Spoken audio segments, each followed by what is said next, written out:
రామచంద్రాపురం నియోజకవర్గం మరో జిల్లాలోకి మార్చడం అక్కడి రాజకీయ నాయకులకి బొత్తిగా ఇష్టం లేదా? జనాలు జేఏసీగా ఏర్పడి ఉద్యమాలు చేస్తున్న తాజా మాజీలు కూడా లైట్ తీసుకుంటున్నారా? ఉనికి కోల్పోతారని ఆ ఒక్క విషయంలో అధికార ప్రతిపక్షాలు ఏకమయ్యారా? జరుగుతున్న పరిణామాలు ఎలాంటి టర్న్ తీసుకొనున్నాయి? రామచంద్రాపురం నియోజకవర్గ మార్పు విషయంలో నాయకుల మౌనం వెనుక ఉన్న ఆంతర్యం ఏంటి?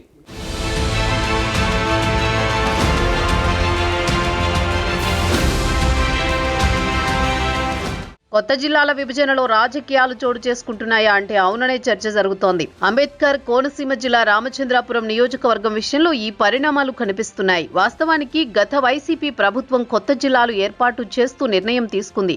దానికి అనుగుణంగా ఉమ్మడి తూర్పు గోదావరి జిల్లా పార్లమెంట్ల వారీగా 3 జిల్లాలుగా నిర్వహించింది.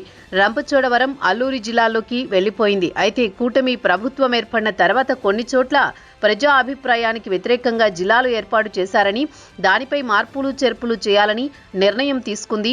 దానికి అనుగుణంగా మంత్రులతో కమిటీ ఏర్పాటు చేసింది. క్షేత్రస్థాయిలో సంప్రదింపులు జరుపుతూ దానిపై ఒక కొలిక్కి తీసుకువచ్చే ప్రయత్నం చేస్తోంది ప్రభుత్వం.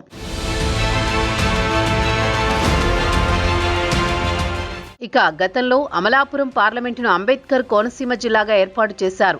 అయితే రామచంద్రాపురం నియోజకవర్గం మాత్రం కాకినాడకు దగ్గరగా ఉంటుంది.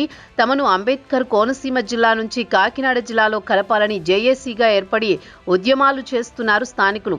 బంద్లు, ఆందోళనలు నిర్వహిస్తూ తమ అభిప్రాయాన్ని ప్రభుత్వం గౌరవించాలని కోరుతున్నారు. నియోజకవర్గంలో రామచంద్రాపురం మున్సిపాలిటీ, రామచంద్రాపురం కే గన్నవరం మండలాలు జిల్లాలో ఉంటే కాజులూరు మండలం కాకినాడ జిల్లాలో ఉంది. అయితే మొత్తం ఇంత వ్యవహారం నడుస్తున్నా నియోజకవర్గంలో తాజా మాజీ ప్రజాప్రతినిధులు మాత్రం నోరు మెదపడం లేదట. రామచంద్రాపురం నుంచి గతంలో ఎమ్మెల్యేలుగా ప్రాతినిధ్యం వహించిన పిల్లి సుభాష్ చంద్రబోస్, తోట త్రిమూర్తులు, చెల్లుబోయిన వేణు, మరోవైపు సిట్టింగ్ ఎమ్మెల్యే ప్రస్తుతం మంత్రి సుభాష్ సైతం ఆ వ్యవహారం జోలికి వెళ్లడం లేదట. అవునని కాదని చెప్పడానికి కూడా ఆసక్తి చూపించడం లేదట. పిల్లి సుభాష్ చంద్రబోస్ ప్రస్తుతం ఎంపీగా ఉన్నప్పటికీ వాళ్ల కుమారుడు సూర్యప్రకాష్ వైసీపీ రామచంద్రాపురం కోఆర్డినేటర్గా ఉన్నారు. మరోవైపు తోట త్రిమూర్తులు ఎమ్మెల్సీ మండపేట వైసీపీ కోఆర్డినేటర్గా ఉన్నారు. ఇక తూర్పు గోదావరి జిల్లా అధ్యక్షుడిగా ఉన్నారు మాజీ మంత్రి వేణు.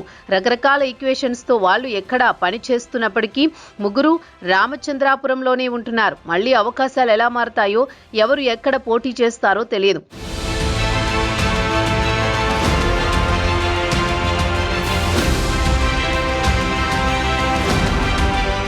ఇకపోతే నియోజకవర్గాన్ని కాకినాడ జిల్లాలో కలపడానికి ఆ 4 నేతలకు ఇష్టం లేదట. అందుకే ఆ ప్రస్తావన తీసుకుని రావడం లేదట. తమ సన్నిహితులకు కూడా అదే విషయం చెబుతున్నారట. కాకినాడ వెళ్లినా ఎరుసుగా ఉంటామని, ఇలా ఉంటేనే మన ఉనికి ఉంటుందని అంటున్నారట. ప్రభుత్వంలో మంత్రిగా ఉన్న సుభాష్ దగ్గరకు జేఏసీ నేతలు వెళ్లినా పొడిగానే సమాధానం చెప్తున్నారట.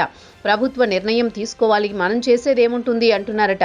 ఆ ప్రభుత్వంలో మీరు కూడా ఉన్నారు కదా అని అడిగితే రిప్లై ఉండడం లేదట. మంత్రిగా ఉన్నారు, ఆ మాత్రం చొరవ తీసుకుంటే పని అయిపోతుంది కదా అంటే సైలెంట్ అయిపోతున్నారట. సుభాష్ సొంత నియోజకవర్గం అమలాపురం, అది ఎస్సీ రిజర్వ్డ్ కావడంతో గత ఎన్నికల్లో రామచంద్రాపురం నుంచి పోటీ చేశారు. మళ్లీ పరిణామాలు మారి వేరే జిల్లాలోకి వెళితే మన బలం ఏముంటుంది అంటున్నారట. ప్రభుత్వం తరపున రియాక్షన్ ఇలా ఉంటే ప్రతిపక్షం ఉన్న వైసీపీ కూడా ఈ విషయంలో ఎక్కడా కనిపించడం లేదట. వాళ్లు కూడా కాకినాడలో కలవడానికి అంత కంఫర్ట్గా లేనట్టు ప్రచారం జరుగుతోంది. అధికార పార్టీ తరపున వ్యవహారం అలా ఉంది కాబట్టి అడ్వాన్స్ అవ్వండి అని అడుగుతుంటే మనం చేసేదేముంటుంది, తప్పించుకునే ప్రయత్నం చేస్తున్నారట. ప్రతిపక్షంగా మీ వాయిస్ చెప్పాలి కదా అంటే చూద్దాం చేద్దామని తప్పించుకుంటున్నారట. దాంతో కాకినాడలో కలవాలని డిమాండ్ చేస్తున్న వాళ్లతో త్వరలో స్థానిక సంస్థల ఎన్నికలు రానున్నాయి, అప్పటి వరకు వెయిట్ అండ్ సీ అంటున్నారట.